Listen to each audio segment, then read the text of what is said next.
과학적으로 증명할 수는 없습니다. 그러나 우리가 불법을 실천하여 이 일생에서 확실한 실증이 나왔다면 불법에서 설한 것이 올바르다고 할 수 있겠지요. 모두가 실험하여 모두가 똑같은 어떤 형태의 현실의 증거를 잡을 수 있었다면 거기에는 일정한 법칙이 있다고 생각할 수 있습니다. 근대의 자연과학은 오감의 작용을 확대하여 탐구하는 분야는 잘하지만 그렇지 않은 분야는 탐구할 기술이 없습니다. 그러므로 과학적으로 알 수 없는 사실에 대해서는 발언하지 않는 것이 가장 올바른 과학적 태도가 아닐까요? 청춘이 승리하기 위해서는 무엇이 가장 중요한가? 그것은 용기입니다. 자기가 올바르다고 생각하는 일을 어쨌든 해본다는 용기입니다. 용기가 있는 사람은 벽에 부딪혀도 발버둥 치며 앞으로 나아가면서 벽을 뚫고 나아갈 수 있습니다. 용기가 없는 사람은 아무리 훌륭한 생각을 하고 있어도 또 아무리 훌륭한 지식과 배려하는 마음이 있어도 그것을 살리지 못합니다. 이번 주제는 자원봉사, 남을 위해 무엇인가 행동해야 합니다. 이건 역시 용기가 없으면 할 수 없습니다. 불법으로 말하면 보살개입니다. 자애입니다. 자비입니다. 불법의 자비는 발고열악이라는 의미입니다. 자는 열악, 즐거움을 준다. 무엇인가 기쁨을 준다.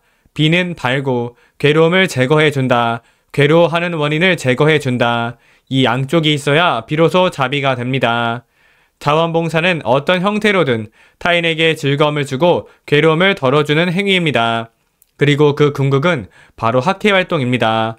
여러분의 아버지 어머니는 타인을 위해, 사회를 위해 날마다 행동하고 있습니다. 한 사람의 인간을 근본적으로 소생시키고 있습니다. 다양한 문화활동, 사회에 공헌하는 활동을 꾸준히 하고 있습니다. 어떤 보수가 나오는 것도 아닙니다. 오히려 자기 돈을 들여 남을 돕습니다. 자원봉사입니다. 어떤 면에서 말하면 창가학회는 일본 최대의 자원봉사 단체라고 할 수 있습니다. 남을 위해 무엇인가를 하면 내가 힘이 난다. 그러면 양쪽 모두에게 이득입니다. 니치렌 대성인께서는 남을 위해 등불을 밝히면 내 앞도 밝아진다고 말씀하셨습니다. 무엇인가 도와준다는 오만이 아니라 도울 수 있어 감사하다는 겸허한 마음이 있어야 합니다. 그렇지 않으면 지속할 수 없을 것입니다. 어떤 일이라도 처음에는 한 사람입니다. 그러나 1명에서 2명으로, 3명으로, 10명으로, 100명으로 넓혀집니다. 그러므로 최초의 1명이 소중합니다. 최초의 한 걸음이 소중합니다. 처음 시작하는 용기가 소중합니다. 초창기의 벗은 모두 가난했습니다. 지위도 없었습니다. 학력도 없었습니다. 그러나 마음은 고귀했습니다. 저 사람도 이 사람도 모두 행복하게 위대한 사명감으로 불타올랐습니다. 남을 돕자, 행복하게 해주자. 이렇게 숭고한 삶은 없습니다. 페루 광포의 대공로자 빅토르 기시모토 씨의 말을 나는 잊을 수 없습니다. 나를 지탱해준 것은 페루 사람들의 행복을 바라는 마음뿐이었다. 이것이 기시모토 씨의 생애 마지막 말이었습니다. 도다 선생님은 이렇게 말씀하셨습니다. 힘들어하는 사람에게 음식을 주는 것도 좋다. 돈을 주는 것도 좋다. 그러나 물건에는 한도가 있다. 또 상대는 기뻐하지만 아무런 노력을 하지 않아도 또 받으면 된다는 식이 된다. 결국 최고의 보시는 법을 가르쳐 주는 것이다. 그렇게 하면 새롭고 강한 생명력을 얻어 그 사람은 자신의 일에 힘쓰고 스스로 건강해질 수 있다. 그 힘은 대지에서 물이 솟아오르듯이 끊이지 않는다. 이것이야말로 최고의 이타의 길입니다. 어서 전지입니다.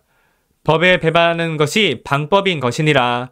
정법을 남으로 하여금 버리게 하는 것이 방법이니라. 현 방법초의 진함이십니다. 화강신문입니다. 은사가 거둬 육성하고 엄연한 신심을 가르쳐줘서 불법을 배웠나. 또한 은사에게서 어떻게 인생을 살아야 하는지 그 길을 배우고 은사에게서 현실 사회에 꽃피우는 법을 배웠나. 내게는 이것이야말로 현세 인생의 숭고한 드라마이자 현실이며 확실한 청춘의 선율이었다고 해도 좋다. 그 은혜는 산보다도 높고 바다보다도 깊다. 나는 이 은혜를 갚기 위해 은사가 지향하는 장절한 광석리포의 싸움터를 계속 달렸다. 어떤 일이 있더라도 오로지 스승의 은혜를 알고 그 은혜에 보답한다.